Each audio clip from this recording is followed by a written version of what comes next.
I want to tell you a story of the origin story of the business that I started that made me millions of dollars. And what happened was in about 2014, I had been really working. I'd built a church, I'd built a food pantry, a homeless shelter, clothes distribution, all out in eastern North Carolina in a little town called New Bern, North Carolina, a little church called the Church at New Bern. It was awesome.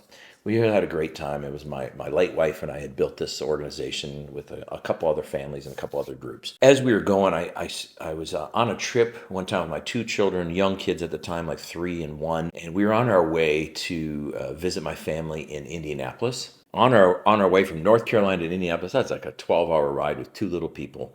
And the whole way there, I'm just kind of really excited about the trip. And all of a sudden, I get a call from my brother-in-law who lives in Indianapolis, right? And here's what he says. He goes, "Hey, looking forward to seeing you guys. You're coming down for Thanksgiving.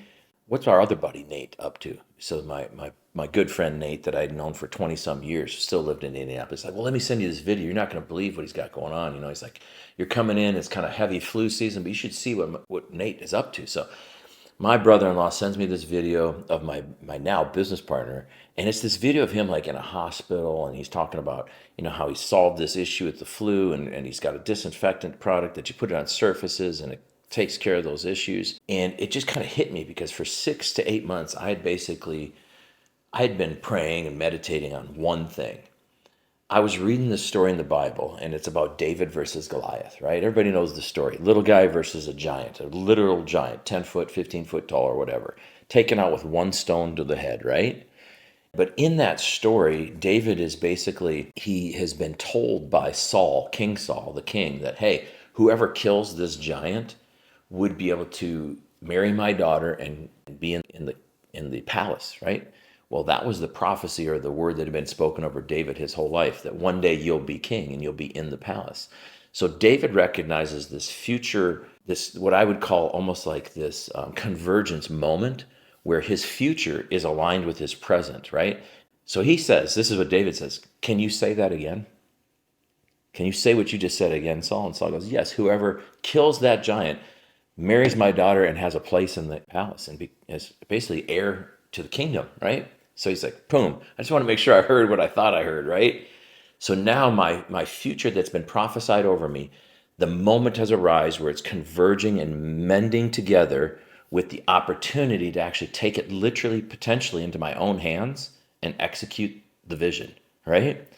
Says that David, not only did he try to put on some armor that Saul had, right? There's a whole nother story there. He tried to put something on that wouldn't fit him. He just went out there in his loincloth and his freaking sling and a couple stones. He picked a couple stones up on the way. The point of the story is this.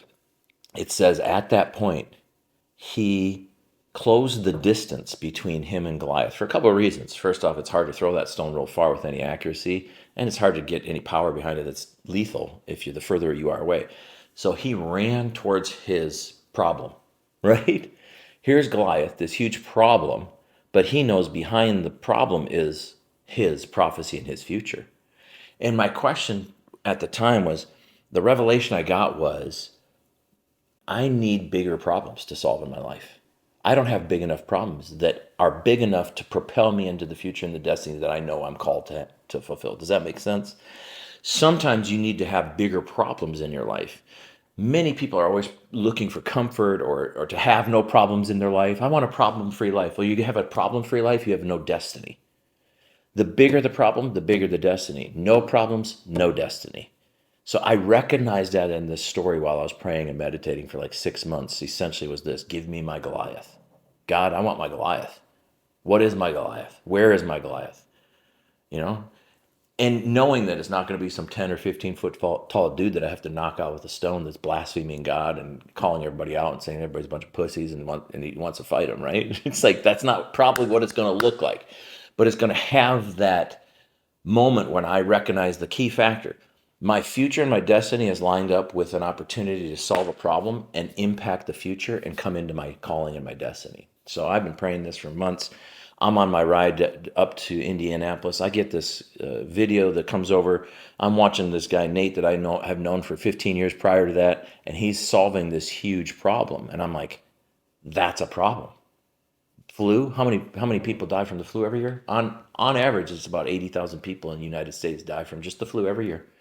Happens every year, no matter what. Now you throw what's happened over the last few years in there and, skyrocket those numbers. So, but before this is all before COVID, right? This is 2013. So I look at this and I call Nate, the guy that's on the video solving this problem. I say, Nate, you remember me? This is Brent. I'm coming into town for the next year. He's like, absolutely, man. How have you been? We were friends, but we were more like acquaintances. I hadn't talked to him for years. He's like, man, you get up here. You need to come check out my new manufacturing facility and stuff. And I was like, man, I just really feel, led to kind of talk to you about this. He's like, hey, I'll tell you what, I don't have time right now. I need to let you go. And I thought, oh man, he's blowing me off, right? He just hangs up the phone. I'm thinking I'm not gonna see from him. So he calls me back maybe on this drive another hour. He's like, hey, sorry about that. I had to take this call. And I said, Nate, you remember my skill set. I had ran a marketing agency and a sales and marketing agency. We'd built health facilities, rehab facilities, and he had worked at some of these facilities that I had built with the crew that I had. We would consult from everything like from the walls, the floors, the lighting, the carpet, the location, the equipment, the billing systems, everything. Right? We would build it all. And so he's like, yeah, I know your skill set. And I said, man, I really think with what you got, I'd like to see if there's an opportunity for me to help you out. And he's like, no, he goes, I'll tell you what, he goes, I think you might be right. Let me send you a quick email and then we'll talk. A picture, he said. Let me send you a picture. I'm like, what? Send me a picture. So he sends me this picture. I open it up as I'm driving. Probably not a good idea, right? But I'm just driving. It's a 12-hour drive. I look and I'm like, my jaw hits the steering wheel. What it was the molecular structure of the molecule that he had created, like a molecular system that does something, and it looks just like a sword. What I mean by that is like there's a silane base on the bottom that connects to the surface. There's like a couple carbon atoms, and there's a nitrogen atom in the middle, and there's a couple more carbon atoms, and there's like this long chain of carbon atoms. So it literally looks like a molecular sword.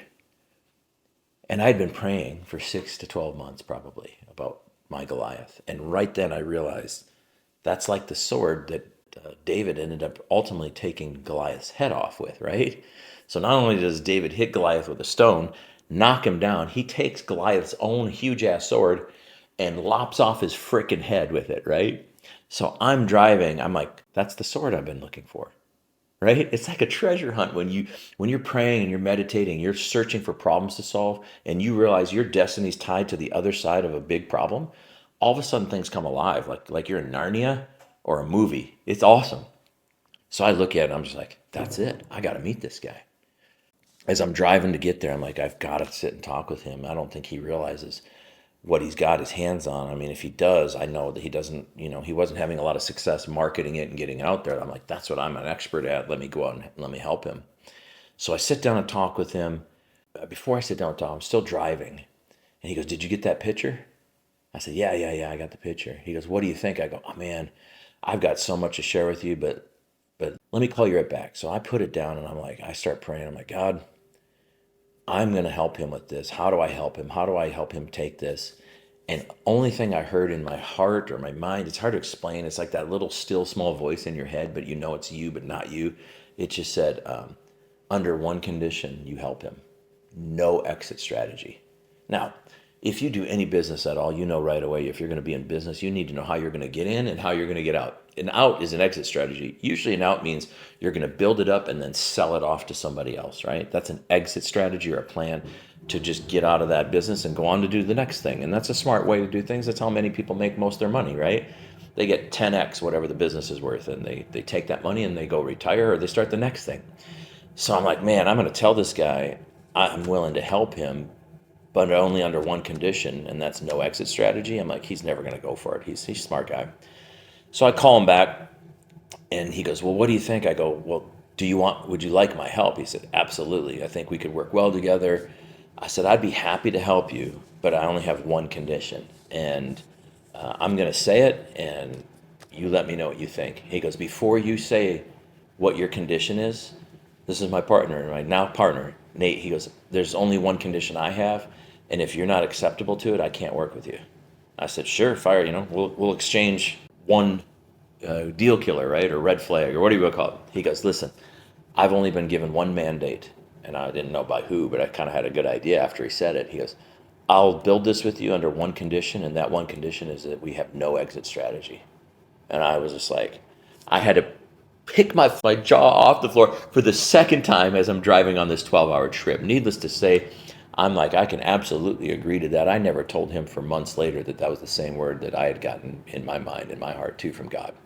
As we're driving and get there, I meet with him. The reason I'm telling you this is that you fast forward a few years and lots of trials and tribulations. I've told you how I've been almost killed by a forklift, and there's crazy stuff that's happened just to get there. All these problems arise. When you start solving problems come at you, because now problems are always looking, and they're like magnetized, attracted to people who actually solve them. So if you've ever been in your life where you have problems coming at you left, right, and center, you're probably damn good at solving them. That's why they're coming at you.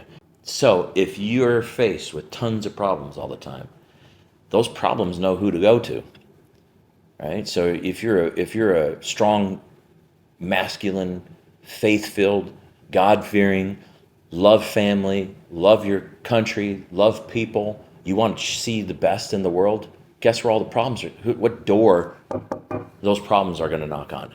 Yours. So you have to see it as an honor and not some sort of challenge that's like, why do I always have problems? Well, they'll quit coming to you if you think like that. And when they quit coming to you, I've told you your destiny is finished. It's over.